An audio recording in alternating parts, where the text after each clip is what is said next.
Hello friends, welcome to আধুনিক coaching. তোমাদের সকলকে আধুনিক কোচিং সেন্টারে স্বাগত জানাই। 16 এবং 17 তারিখ ক্লাসের পরীক্ষা রয়েছে, তাই আমি ভাবলাম যে কারেন্ট অ্যাফেয়ার্স ও বায়োস্ফিয়ার রেজাল্ট নিয়ে একটি ভিডিও বানিয়ে দেওয়া গুরুত্বপূর্ণ। তাই আমি সেগুলো সম্পর্কে যে গুরুত্বপূর্ণ কোয়েশ্চেন হয়, যেগুলো পরীক্ষাতে বারবার আসে, সেগুলোই নিয়ে বানিয়েছি। তোমরা সকলে দেখে নিও এবং বন্ধুবান্ধবদের সাথে শেয়ার করে দিও। চলো শুরু করা যাক। কোনটি ভারতের প্রথম জাতীয় উদ্যান? তোমরা সকলেই জানো ভারতের প্রথম জাতীয় উদ্যান কোনটি? না, এখানে করবেট জাতীয় উদ্যান দেওয়া আছে কিন্তু উত্তর হবে এটাই, জিম করবেট। কমেন্টে লিখে জানাবে তুমি যে জিম করবেট জাতীয় উদ্যান কোথায় অবস্থিত। পরের কোশ্চেন, কোনটি ইউনেস্কো বিশ্ব বায়োস্ফিয়ার রিজার্ভের অন্তর্ভুক্ত? তাহলে বায়োস্ফিয়ার রিজার্ভের অন্তর্ভুক্ত সুন্দরবন কত সালে, সেটা তোমরা কমেন্টে লিখে জানাও। দুটি হোমওয়ার্ক দিয়ে রাখলাম আমি।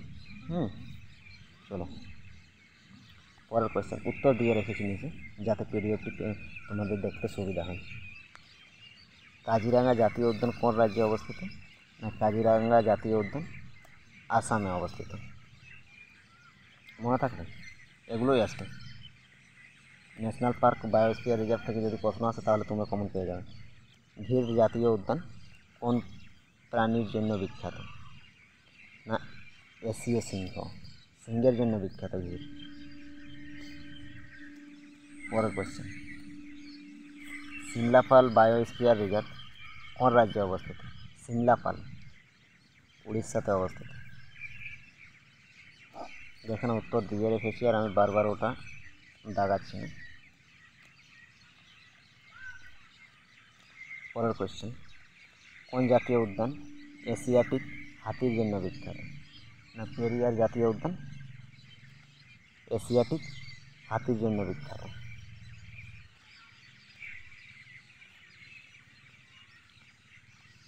পরের কোয়েশ্চেন, কুদ্রেমুখ জাতীয় উদ্যান কোন রাজ্যে অবস্থিত? কুদ্রেমুখ জাতীয় উদ্যান কর্ণাটকে অবস্থিত।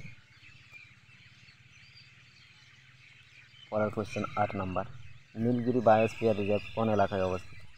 নীলগিরি বায়োস্ফিয়ার রিজার্ভ পশ্চিমঘাটে অবস্থিত।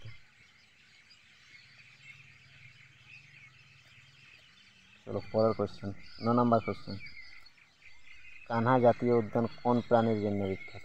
কানহা বাঘের জন্য বিখ্যাত। পরের কোয়েশ্চেন, পঞ্চমারি বায়োস্ফিয়ার রিজার্ভটি কোন রাজ্যে অবস্থিত? পঞ্চমারি বায়োস্ফিয়ার রিজার্ভ কোন রাজ্যে অবস্থিত? না, মধ্যপ্রদেশে অবস্থিত। নন্দা দেবী বায়োস্ফিয়ার রিজার্ভ কোন রাজ্যে অবস্থিত? উত্তরাখণ্ড। নন্দা দেবী কোথায় আছে? না, উত্তরাখণ্ড।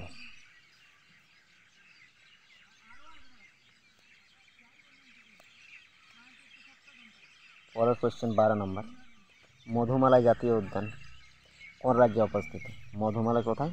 মালাই, তামিলনাড়ুতে। পরের কোয়েশ্চেন, তাডোবা জাতীয় উদ্যান কোন রাজ্যে অবস্থিত? তাডোবা জাতীয় উদ্যান মহারাষ্ট্রে অবস্থিত।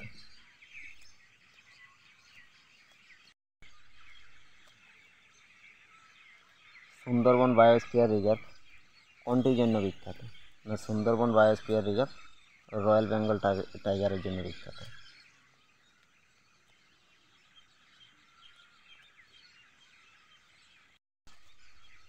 তোমরা জানো তো সুন্দরবন বায়োস্ফিয়ার রিজার্ভ কোথায় অবস্থিত?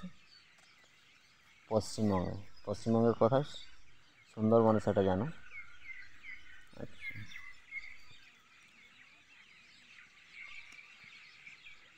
পরের কোয়েশ্চেন 15 নম্বর, জিম করবেট জাতীয় উদ্যান কোন রাজ্যে অবস্থিত ও কোন নদীর তীরে অবস্থিত? এখানে দেওয়া আছে, sorry.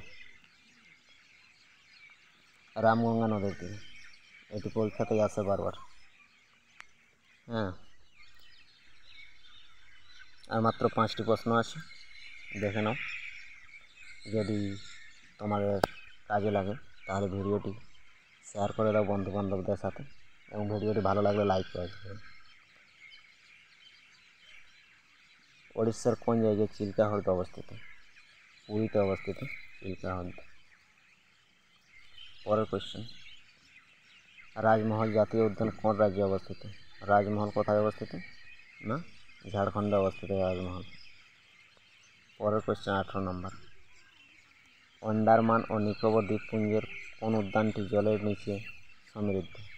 Mahatma Gandhi marine national park কোথায় আছে?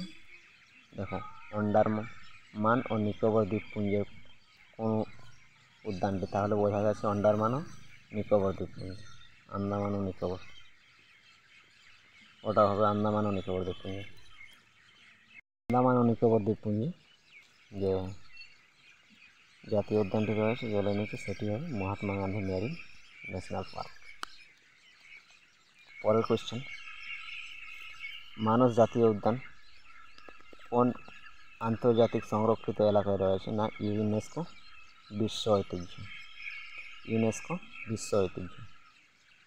পরের কোয়েশ্চেন, আজকের লাস্ট প্রশ্ন, হিমালয়ের রুংটো জাতীয় উদ্যান কোন রাজ্যে অবস্থিত? না, রুংটো হবে সিকিমে অবস্থিত।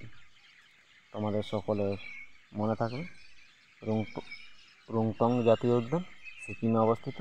তোমরা সকলেই জানো যে মোট ন্যাশনাল পার্ক কটি রয়েছে বর্তমানে? 106টি। চলো আজকে এখানে আজকে আর আলোচনা করছি না। যারা যারা ভিডিওটি দেখছো লাইক, কমেন্ট ও শেয়ার করে দিও, বন্ধুদের সাথে শেয়ার করে দিও। চ্যানেলটি সাবস্ক্রাইব করে না থাকলে সাবস্ক্রাইব করে রাখো। কালকে আর একটি গুরুত্বপূর্ণ টপিক নিয়ে আলোচনা করব, যেটি অত্যন্ত গুরুত্বপূর্ণ। আমি দেখছি আগে বলছি না যে ক্লাসের জন্য কোনটি গুরুত্বপূর্ণ রয়েছে সেই বিষয় নিয়ে, যেটি থেকে প্রশ্ন পরীক্ষাতে আসবে। চলো, সবাই সুস্থ থেকো, ভালো থেকো, ভালোভাবে পরীক্ষা দিও। বেস্ট অফ লাক সবাইকে।